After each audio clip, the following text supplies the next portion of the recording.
کہ پنجتن پاک آل پاک مصطفیٰ علیہ الصلوۃ والسلام معصوم ہیں، جی فوراً فتویٰ آ جاتا ہے۔ حالانکہ یہاں یعنی یہ کہا ہے کہ اللہ نے ان کے ہاتھوں کو جی غلطی ہونے سے بالکل بچا لیا، اپنی حفاظت میں رکھا تھا۔ جی اب چاہے حفاظت کو ہو چاہے عصمت کو، مانا یہ ہے وہ اپنی عصمت میں رکھا تھا، وہ ان کے ہاتھ معصوم تھے۔ جی جی جی بالکل۔ تو ان کے حضرت سے تو غلطی نہیں ہو سکتی ہے۔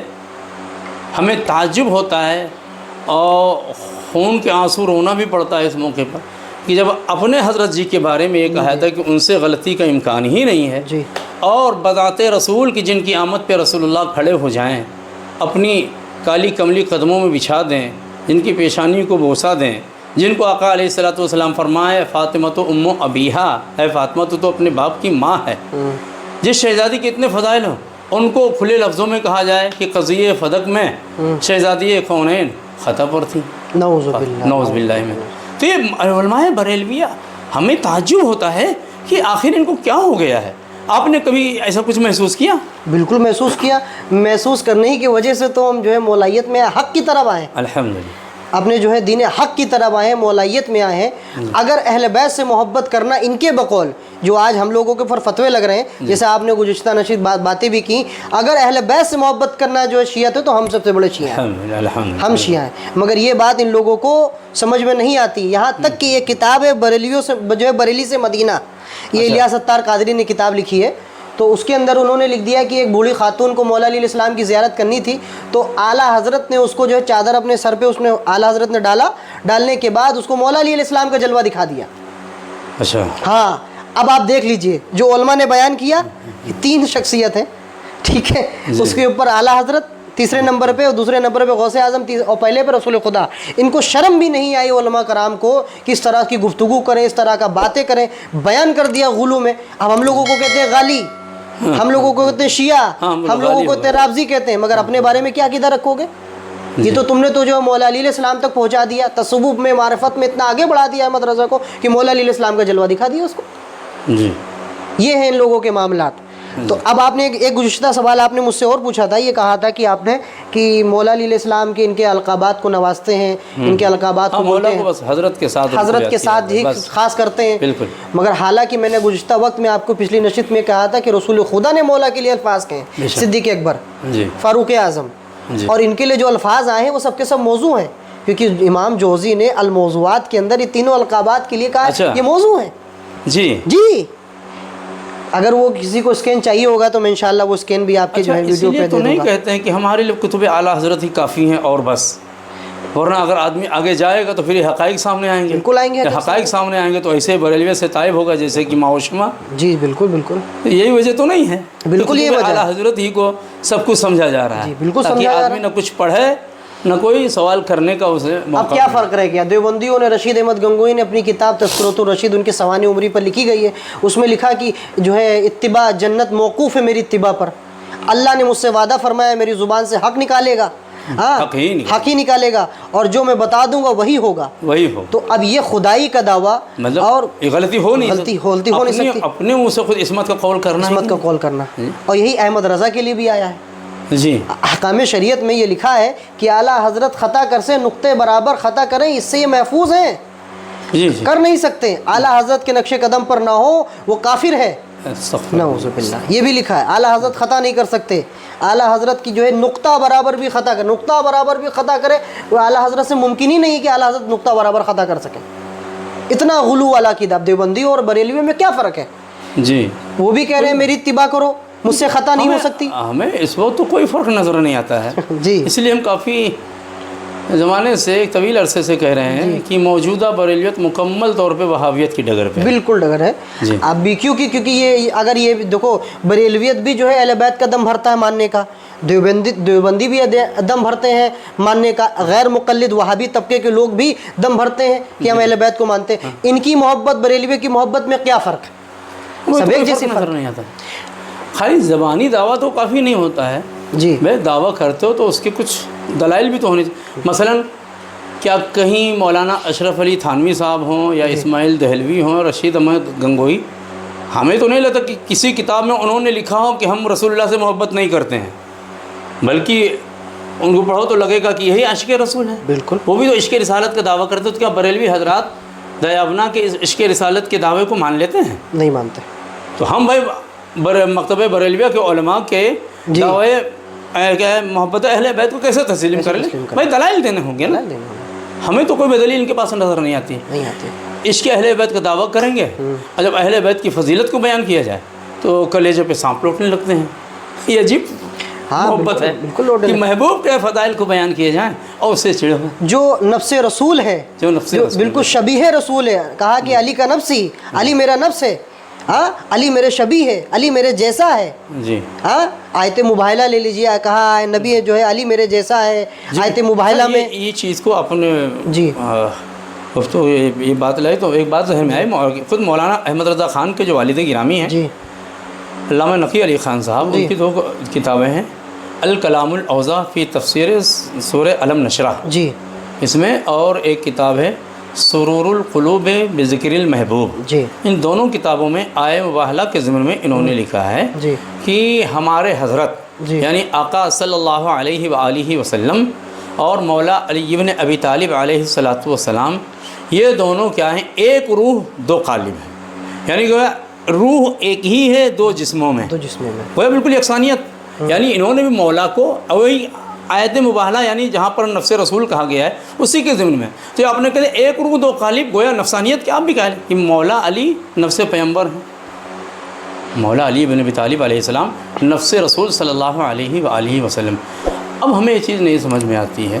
ہم آپ چاہیں کہ جی آپ مجھے سمجھائیں کہ جسے ہم ابھی کہہ دیں مولا کی فضیلت کے تعلق سے کہ شیخین پر مولا افضل ہے، جب اس فضیلت کو نہیں گوارا کیا تھا تو اگر کوئی یہ کہہ دے کہ بعد رسول صلی اللہ علیہ وآلہ وسلم مولا علی بن ابی طالب علیہ الصلاۃ والسلام سب سے افضل ہیں، حتیٰ کہ میرے آقا علیہ الصلاۃ والسلام کے سوا تمام انبیاء کرام پر بھی افضل ہیں، تو اس پر تو کفر کا فتویٰ آ جاتا ہے. بالکل کفر کا فتویٰ آ جائے گا. سب سے پہلے بریلوی ابھی تفضیلی پہ فتویٰ دیتے تھے گمراہیت کا، رافضیوں کے چھوٹے بھائی کا اس کے اوپر تو کفر کا فتویٰ دیا ہے. تو بھائی اس آیت کی روشنی میں تو ہم خود ہی جب اگر کیا مولا پر کسی کو فوقیت دینا، جی چونکہ مولا نفس پیغمبر ہے، یہاں نفس کا معنی عینیت ہے. جی جیسے کہ خود مولانا احمد رضا خان کے والد گرامی فرماتے ایک روح، اصل تو روح ہی ہے نا، جی روح ہی اصل ہے. یہی وجہ ہے کہ جب تک جس میں روح ہے ہم اور آپ، ہم ہیں آپ ہیں، ہے کہ نہیں؟ جی کبھی ایسا نہیں دیکھا کہ کہیں کسی کا مجسمہ پڑا ہو، باڈی پڑی ہو، روح قفس عنصر سے پرواز کر گئی ہو، آپ عیادت کے لیے گئے ہو، جا کر کے اسی کہیں جناب آپ کا انتقال کیسے ہو گیا؟ اب انہیں آپ کوئی نہیں کہتا ہے، کیوں؟ روح نہیں ہے. تو پتہ کیا چلا؟ اصل روح ہے. تو روح کے تعلق سے خود مولانا احمد رضا خان کے والد گرامی کہہ رہے ہیں کہ ہمارے حضرت آقا علیہ السلام مولا علی یہ ایک روح 2 قالب ہیں. عینیت کو وہ بھی قول کر رہے ہیں. تو اب رسول اللہ کی شخصیت پر یعنی مولا کی شخصیت پر کسی کو فضیلت دینا بعین ہی رسول اللہ پر فضیلت دینا ہے. لہذا جب آپ نے مولا کو شخصیات سے گھٹا کر کے اوروں کو فضیلت دیا، گویا خود رسول اللہ پر فضیلت دی. بالکل بالکل یہی بات ہے، مگر ان لوگوں کو سمجھ میں نہیں آ رہی ہے. جی تو اس سلسلے میں آپ کا کیا؟ جی میں آپ نے جیسا ماشاءاللہ بہت اچھی بات آپ نے ذکر کر دی. تو مولا یہ جو آتا ہے آج کل یہ بھی لوگ سوال کرتے ہیں اگر رسول خدا کے بعد اگر مولا مرتضیٰ کو کسی نے افضل قرار دے دیا تو اس کے اوپر کفر کا فتویٰ، نہ جانے اللہ جانے کون کون سا پہاڑ ٹوٹ پڑے گا، مدرسہ کی کتابیں نکل آئیں گی، کفر کا فتویٰ یہ وہ. حالانکہ دلیل اس کے اوپر کچھ نہیں ہے. اب آپ نقطۂ نظر دیکھیے، اگر کوئی نبی غیر نبی کے اوپر افضلیت کا دعویٰ کر رہا ہے کہ افضل ہے، فلاں نبی سے غیر نبی افضل ہے، اگر یہ کفر ان کی کتابوں میں نقل، اس کی دلیل کیا ہے؟ اب اس کی دلیل دیجیے حدیث سے کہ غیر نبی جو غیر نبی وہ انبیاء سے افضل ہو سکتا ہے یا نہیں ہو سکتا ہے. اگر ہوگا تو یہ دلیل ہے، اگر مانے گا تو یہ دلیل، یہ کافر ہو جائے گا. آپ نص صریح ہونی چاہیے، حدیث متواتر ہونی چاہیے، آپ اس سے ثابت کریں. مگر حالانکہ ان کے بعد دلیل نہیں ہے، صرف علماء کے اقوال ہیں. کیا ہے؟ اس سلسلے میں قرآن کی تو کوئی ایسی واضح آیت نہیں ملتی ہے کہ جس میں کہا گیا ہو کہ غیر نبی یعنی کوئی جو مقام ولایت امامت پر فائز ہو کسی نبی سے افضل نہیں ہو سکتا ہے. حالانکہ اگر دیکھا جائے تو اس کے اس بات میں مثلا حضرت موسیٰ علیہ السلام اور حضرت خضر علیہ السلام کا واقعہ کہ حضرت موسیٰ علیہ السلام نے شاگردی اختیار کیا ہے حضرت خضر علیہ السلام کی، اور شاگردی اختیار کر کے ان کے حکم کی تعمیل بھی کیا ہے. یہ نہیں کہا کہ میں تو وقت کا نبی ہوں، رسول ہوں، ہم آپ کی تعمیل کیسے کر سکتے ہیں. انہوں نے کشادہ قلبی کے ساتھ ان کے سامنے زانوِ تلمس کو طے کیا ہے اور شاگرد بھی اختیار کیا ہے. تو قرآن سے اس کی تائید ہوتی ہے کہ غیر نبی کسی معنی کر وہ نبی سے افضل ہو سکتا ہے. جیسے کہ ہم یہ نہیں کہتے ہیں کہ حضرت خضر علیہ السلام ہر جہت سے من کل الوجوہ حضرت موسیٰ علیہ السلام سے افضل ہیں، لیکن کسی نہ کسی جہت سے تو افضل ہیں. جی جبھی تو جناب موسیٰ علیہ السلام جیسا اولو العزم پیغمبر اور رسول جا کر کے ان کے سامنے زانوِ طلب مستحق کر رہا ہے. بالکل بالکل. تو ہمیں تو کوئی اسلامی جو کوئی حدیث سے نہیں ملتا، کچھ ایسی نہ کوئی نص فرمان رسول صلی اللہ علیہ وسلم یا کوئی قرآن کی آیت کوئی نہیں ملتا. کوئی پھر کفر کا حکم کس بنا پہ لگاتے ہیں؟ میں نے ابھی آپ سے کیا عرض کیا کہ ان کے پاس صرف علماء کے اقوال ہیں کہ قاضی ایاز مالکی نے لکھا ہے، احمد رضا نے لکھا ہے کہ کوئی غیر نبی کو افضل قرار دے انبیاء سے تو وہ کافر ہے. یہ علماء کے اقوال ہیں. بھائی کسی کتنا ہی بڑا محدث ہو، کوئی فقیہ ہو، لیکن اس کی بات بحیثیت کی وہ اس کی بات ہے. بھائی دین میں تو اس کی کوئی اہمیت نہیں ہے.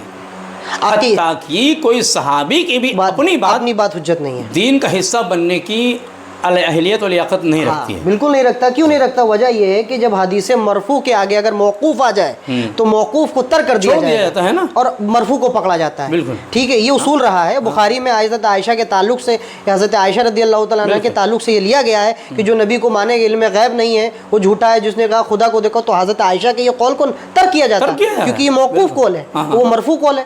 تو جب رسول خدا کا فرمان کوئی دے اس کے آگے کہ رسول خدا نے فرمایا ہے، کہ رسول خدا نے کہا ہے کہ غیر نبی انبیاء سے افضل نہیں ہو سکتا ہے، اگر یہ حالانکہ نہیں ہے. اچھا آپ دیکھیں حضرت عیسیٰ علیہ السلام نبی ہیں، بالکل دنیا میں تشریف لائیں گے، نئی شریعت نہیں لائیں گے، نبی تو ہوں گے، مگر وہ کس کے پیچھے نماز پڑھیں گے؟ حضرت تشریف لائیں گے امام مہدی کے پیچھے نماز. امام مہدی کون ہے؟ اچھا ہاں کیا نام ہے، یہیں پر دیکھیے کہ جب بات آتی ہے مسئلہ خلافت کی تو امامت حضرت ابوبکر رضی اللہ تعالیٰ عنہ کو دلیل بنایا جاتا ہے ان کی اولویت، ان کی افضلیت پر، کہ چونکہ بعد رسول، بلکہ بعد رسول اللہ نے وہ اشارتاً مصلی ان کے حوالے کیا تھا، تو گویا جو مصلی پر ہے وہ ہر جہت سے افضل بھی ہے. تو بھائی قرب قیامت میں جب حضرت عیسیٰ علیہ السلام تشریف لائیں گے وہ تو امام مہدی علیہ السلام کے اختتام میں نماز ادا کریں گے. وہ دیکھا جائے گا نا، جیسے آپ نے کہا کہ بخاری مرو ابو بکر یصلی فی الناس، ابو بکر سے کہو کہ نماز پڑھائے، اس کو دلیل بنایا جاتا ہے. فضیلت ہی کو استحقاق خلافت بنایا جاتا ہے. مگر یہ ان کی جو ہے دسیسہ کاری ہے. بالکل اس لیے خود علماء اہل سنت کا اس پہ اتفاق ہے. استحقاق خلافت کے واسطے افضلیت ضروری نہیں ہے، مفضول بھی خلیفہ بن سکتا ہے.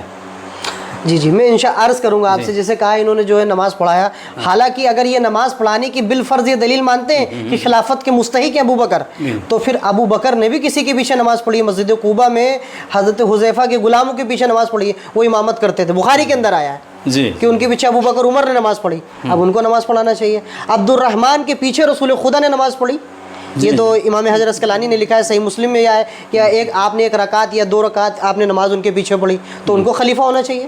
بالکل اگر آپ یہ دلیل آپ لیتے ہیں کہ ابو بکر نے نماز پڑھائی ہے اور رسول خدا نے ان کے پیچھے، ہم تو نہیں مانتے کہ رسول خدا کے موجودگی میں ابو بکر نے امامت کی ہو. بالکل ٹھیک ہے، وہ معمہ کچھ اور ہے. ہم اس چیز کو حضرت ابو بکر رضی اللہ تعالیٰ عنہ کی شان کے خلاف سمجھتے ہیں، بالکل خلاف کہ وہ رسول اللہ صلی اللہ علیہ وآلہ وسلم کی موجودگی میں آگے بڑھ جائیں. تو اب آپ بتائیے، ایک رکعت رسول خدا نے ان کے پیچھے نماز پڑھی، ابو بکر خود ان کے پیچھے نماز پڑھتے تھے، امام بنایا گیا تھا مسجد قباء کا، کبھی وہ جاتے تو نماز پڑھتے ابو بکر عمر، تو ان کو خلیفہ ہونا چاہیے. تو اب پتہ چلا یہ ان کی دلیل بالکل سرے سے خارج ہے، بالکل یہ بے فائدہ ہے، اس کا کوئی فائدہ ہی نہیں، کوئی فائدہ نہیں. ٹھیک ہے، اچھا یہ بات ہو گئی، کلیئر ہو گئی. اچھا آپ نے پوچھا غیر نبی، میں نے آپ سے عرض کیا کہ حضرت امام مہدی ان کے پیچھے نماز پڑھیں گے، تو امام مہدی کے پیچھے نماز پڑھیں گے.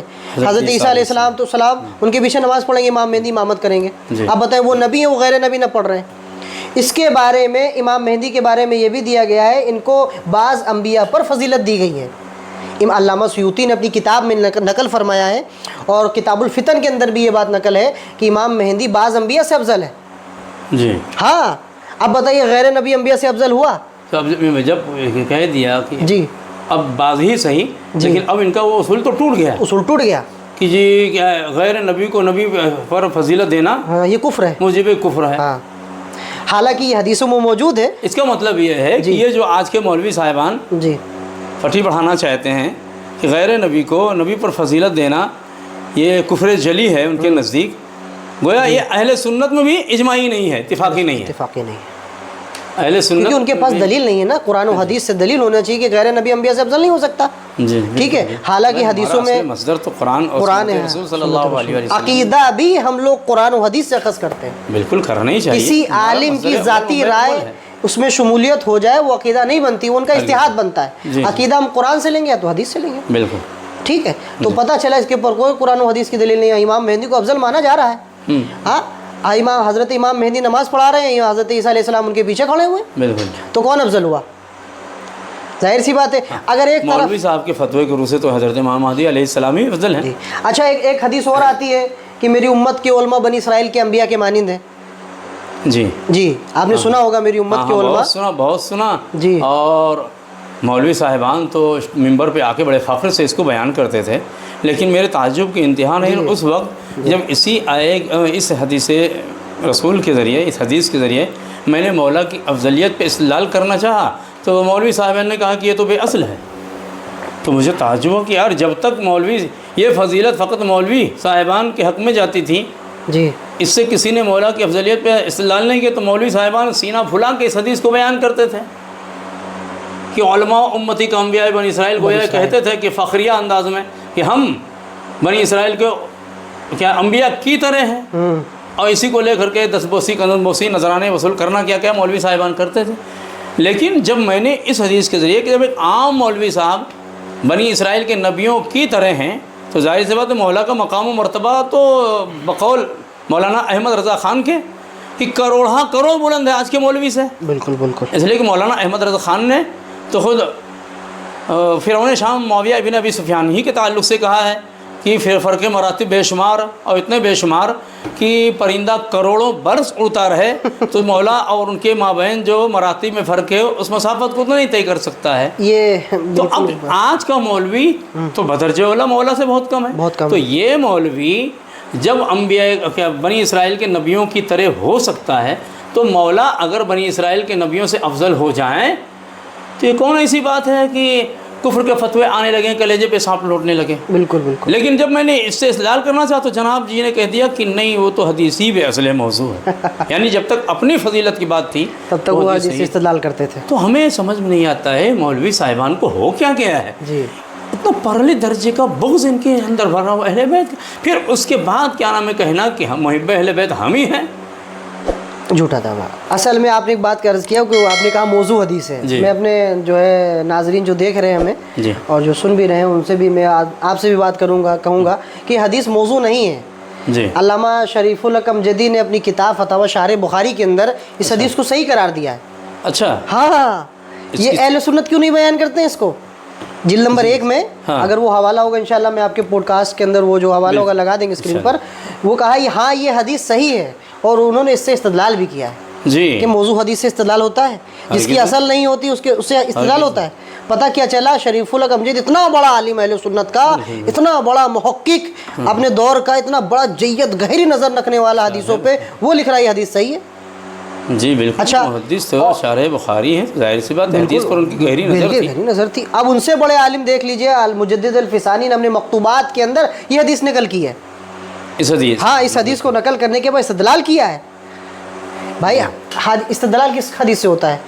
بھائی اس تو صحیح ہوگی یا تو حسن ہوگی. بالکل. موضوع کے لیے فضائل کافی ہے، مگر اگر یہ حدیث موضوع ہوتی اس کی اصلی نہیں ہوتی اس سے استدلال کیوں کرتے؟ بالکل ہرگز نہیں. کیا پتہ چلا سب سے خود احمد رضا نے اپنی کتاب فتاوی رضویہ میں حدیث کو نقل کیا 28 میں. خود مولانا احمد رضا نے نقل کیا. مولوی صاحب بریلوی مولوی صاحب کہتے ہیں اس کی کوئی اصل نہیں ہے. تو پھر مولا کی بات آ جائے تو اصل نہیں ہے. بالکل. اب آپ دیکھیے آپ ذرا سا سوچئے کہ یہ حدیث کے تعلق سے جب مولا کا جب معاملہ کیا جائے کہ میری امت کے علماء بنی اسرائیل کے مانند ہے کہ اللہ وہ نبی نہیں ہوں گے مگر ان کے جو فضائل، ان کے جو مراتب، ان کے جو مرتبہ، کرامت، معجزہ جو ہوں گے وہ سب بنی اسرائیل کے مانند، صفات بھی بنی اسرائیل کے اللہ وہ نبی نہیں ہوں گے. اور علی کے بارے میں کیا فرمایا؟ انت منی بمنزلت ہارون من موسیٰ الا انہ لا نبی بعدی، کہ میرے بعد نبی نہیں ہوگا، سارے فضائل آپ کے، سارے کمالات آپ کے. تو آپ دیکھیے حدیث موضوع نے احمد رضا نے بھی اپنی کتاب میں لکھا ہے. حتیٰ کہ دیوبندیوں کے سب سے بڑے پیر و مرشد حاجی امداد اللہ مہاجر مکی نے شمائل امدادیہ کے اندر یہ حدیث نقل کی ہے. جی